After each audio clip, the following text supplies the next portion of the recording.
You, you want to cook crystal meth? Cooking is art. Carl Jung died in 1961, 60 years before Walter White ever cooked a single gram of meth. And somehow, he described every single thing Walter White was going to do before Vince Gilligan wrote a single word of it. This is not a coincidence. This is a case study. Today we're breaking down the exact Carl Jung theories that Walter White didn't just illustrate. He proved the shadow, the persona, individuation, and the one theory Jung called the most dangerous psychological process a human being can go through, that Breaking Bad used as its entire 5-season arc without ever once mentioning Jung's name. Jung saw Walter White coming. He just didn't know his name yet. Let's start with the theory that breaks this show wide open. The one that makes every rewatch of Breaking Bad feel less like entertainment and more like a psychology lecture you didn't sign up for but desperately needed. Jung's concept of the shadow. Here's the simple version. Every human being has a shadow. The part of your personality you've spent your entire life suppressing. The rage you don't express. The ambition you call humility. The cruelty you dress up as discipline. The shadow isn't evil necessarily. It's just everything you decided wasn't acceptable. Everything you pushed down into the basement of your personality, locked the door on, and hoped nobody, including yourself, would ever find. Jung's warning was this: the shadow doesn't disappear when you suppress it.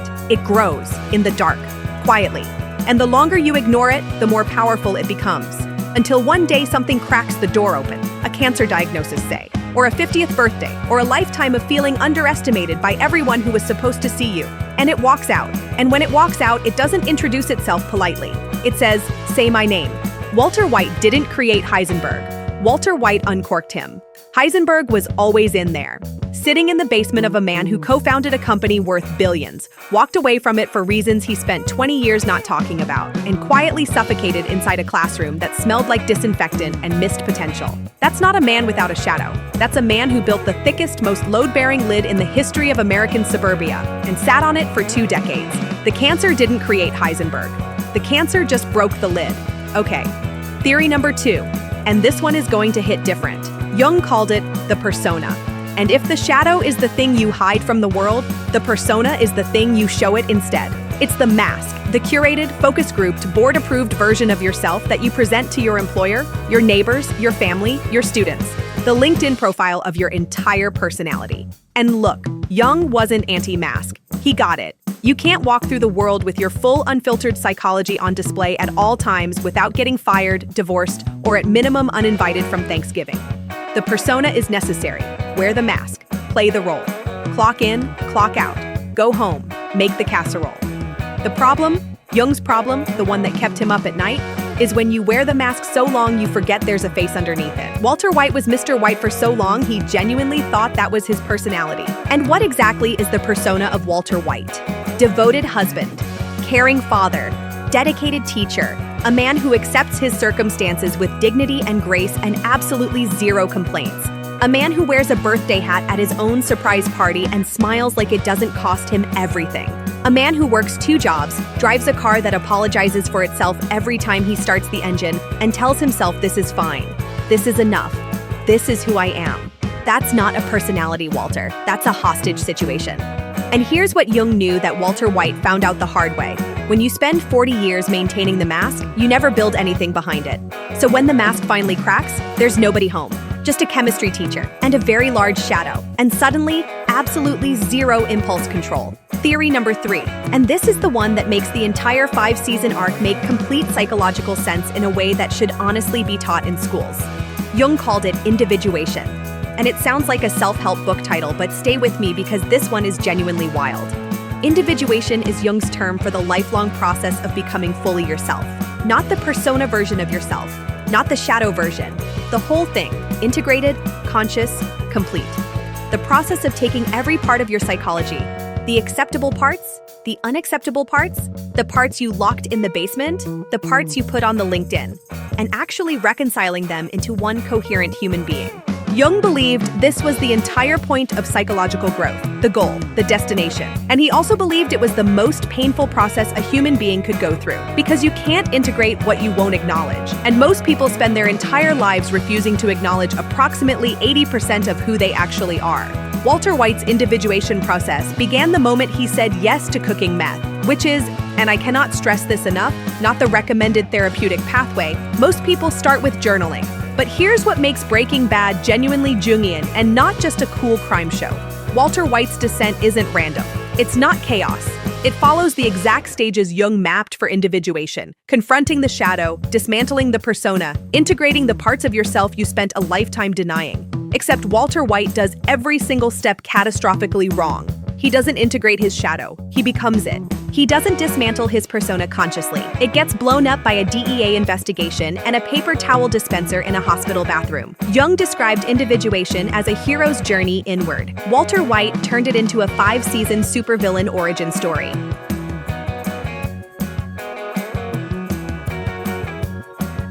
Same map, completely different destination. And that, right there, is the most terrifying thing Carl Jung ever accidentally predicted. Theory number 4. And this one is personal. This one is about the person standing right next to Walter White the entire time, absorbing every single consequence of his psychological collapse. While the internet spent 10 years calling her annoying, Jesse Pinkman is Walter White's anima. Stay with me. Jung's concept of the anima is this: every man carries within his psyche a feminine psychological principle.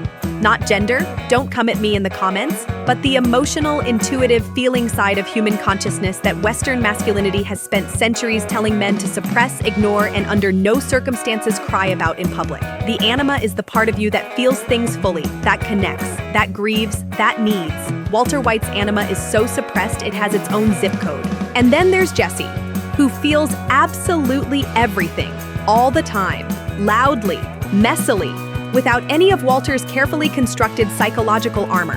Jesse cries. Jesse loves.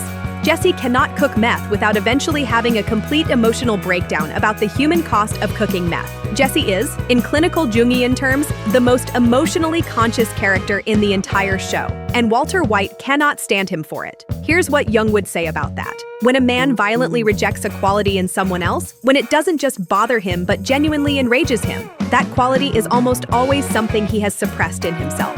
Walter's contempt for Jesse's emotionality isn't superiority, it's self-hatred in a pork pie hat. Every time Walter manipulates Jesse, every time he engineers his suffering, every time he looks at this kid drowning in feelings and uses those feelings against him, he is punishing his own anima for existing.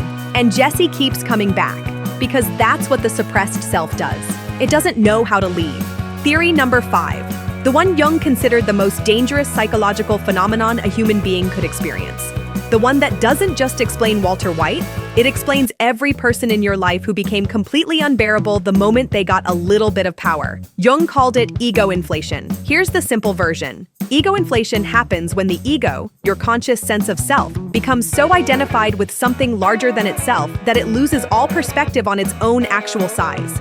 A man touches greatness, real or perceived, and instead of integrating that experience consciously, he just expands.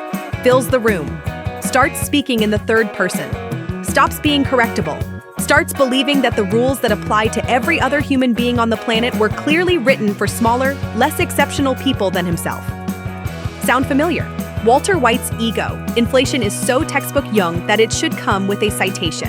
Watch the trajectory. Season 1. Walter is terrified, reactive, desperate. He is a man acutely aware of his own smallness and absolutely paralyzed by it. By season 4, he is telling a cartel chemist that he is the danger, that he is the one who knocks, that he is not in danger, he is the danger. He didn't grow into that. He inflated into it. And here's Jung's most chilling observation about ego inflation.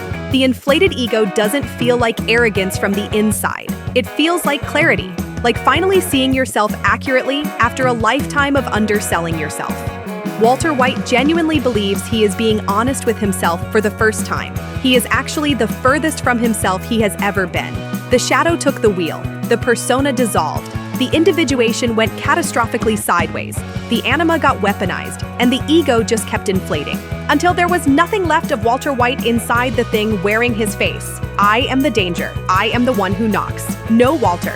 You're just a chemistry teacher who ran out of basement. Theory number 5. The one Jung considered the most dangerous psychological phenomenon a human being could experience. The one that doesn't just explain Walter White, it explains every person in your life who became completely unbearable the moment they got a little bit of power. Jung called it ego inflation.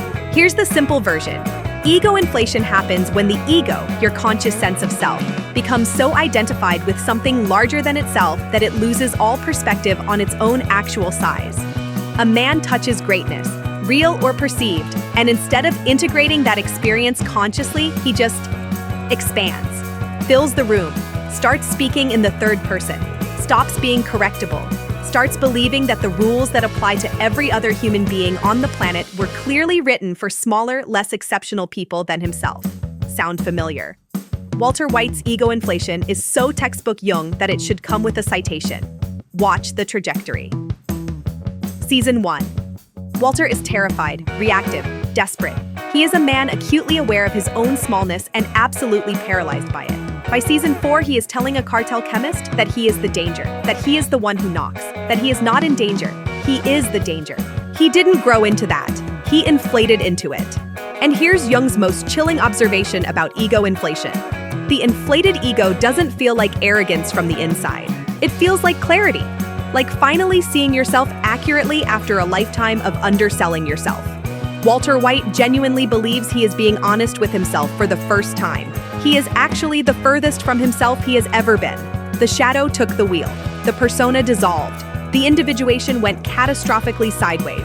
The anima got weaponized, and the ego just kept inflating, until there was nothing left of Walter White inside the thing wearing his face. I am the danger. I am the one who knocks. No, Walter, you're just a chemistry teacher who ran out of basement. So here's the final diagnosis, and Jung would agree with every word of it. Walter White didn't break bad. Walter White broke open. And what came out wasn't a monster that was hiding. It was a man who never once, not for a single episode, not for a single scene, not for a single conversation with his reflection in a gas station bathroom mirror, did the one thing Jung spent his entire career begging people to do. Look inward, honestly, without flinching. That's it. That's the whole tragedy. Not the meth, not the murders, not the money in the storage unit, or the ricin in the outlet, or the machine gun in the trunk. The tragedy of Walter White is that he had every single tool he needed to become a whole, integrated, conscious human being. And he used every single one of them to build an empire instead. The shadow needed integration. He weaponized it. The persona needed dismantling. He replaced it with a cooler one. Individuation needed honesty. He chose mythology. The anima needed acknowledgement. He manipulated it. The ego needed humility. He fed it methamphetamine and a pork pie hat. Jung wrote that the most terrifying thing about the human shadow is not its darkness. It's how long a person can look directly at it and still call it light. Walter White looked at Heisenberg every single day for 2 years, and every single day he said, yeah, that's me. That's finally, actually, honestly me. It wasn't. It never was. It was just the basement, with better lighting and a larger territory. He died on the floor of a meth lab, surrounded by equipment, finally genuinely smiling. Jung would not have been surprised. Jung would have seen it coming from the pilot episode. And honestly, so should we have. If this hit different, subscribe. We publish every single day. Psychology, film, television, the kind of analysis that makes you rewatch everything you thought you already understood. Because the best stories aren't just entertainment, they're case studies, and we've got a lot more cases to open. See you tomorrow.